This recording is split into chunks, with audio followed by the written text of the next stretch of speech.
се планира драстично да се зголеми бројот на оваа инспекцијска служба, од причина што се едни од најголемите чинители кои што можат да обезбедат на граѓаните здрава животна средина, чист воздух, чиста вода. Планот е да се зголеми исто како и за трудовите инспектори поприлично бројот за 40%, но исто така се планираат и соодветни измени понатаму во законите кои што ги уредуваат овие прашања, тоа се голема палета на закони, во однос на надлежностите, во однос и на општинската инспекција и на државната за животна средина.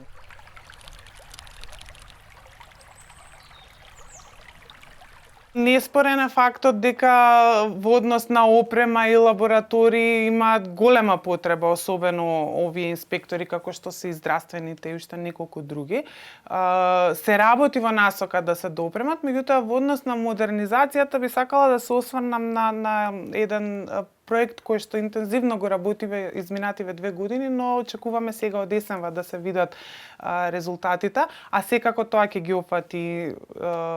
инспекторатот за животна средина, но и сите останати државни инспекторати. Значи станува збор за едно ново софтверско решение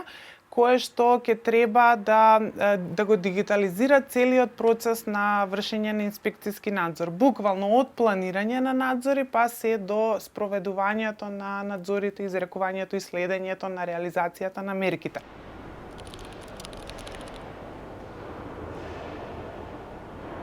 Со новиот закон за инспекцијски надзор кој што отпочна да се применува во декември 2019, за прв пат сега се предвидува цела палета на мерки. Претходното законско решение утврдуваше единствена мерка одземање на лиценца, што значеше и престанок на работен однос. И сега тие изминатите неколку години беше на вистина незгодно да одлучите да треба да му одземете лиценца на некој инспектор кој што направил минимална грешка, а ако му утврдите дека е одговорен по сила на закон, треба да му престане работниот однос. И тука имаше големи проблеми затоа што имавме од некој буквално што задоцилна работа до некој кој што направил кривично дело, казната беше иста. Со новиот закон тоа се промени, значи сега се внесе цела палета на мерки, впрочем онака како што е утврдено во законот за административни службеници, почнувајќи од опомена, задршка на плата, суспензија, па се до губење на работното место.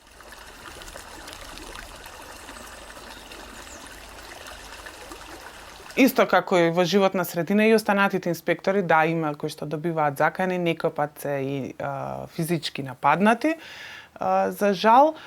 но има и поплаки, како за инспектори од животна средина, така и за сите останати инспектори. Конкретно за инспектор од животна средина не е одземена лиценца да изгуби работен однос, значи да се констатирала од тој обем некаква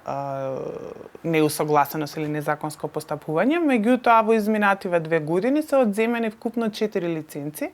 на 4 инспектори од други инспекцијски служби кај што биле констатирани коруптивни дејствија, па во некои случаи и дури по одземањето на лиценцата од наша страна и судот пресудил дека е кривично одговорен инспекторот, што де факто ја потврдува и нашата одлука.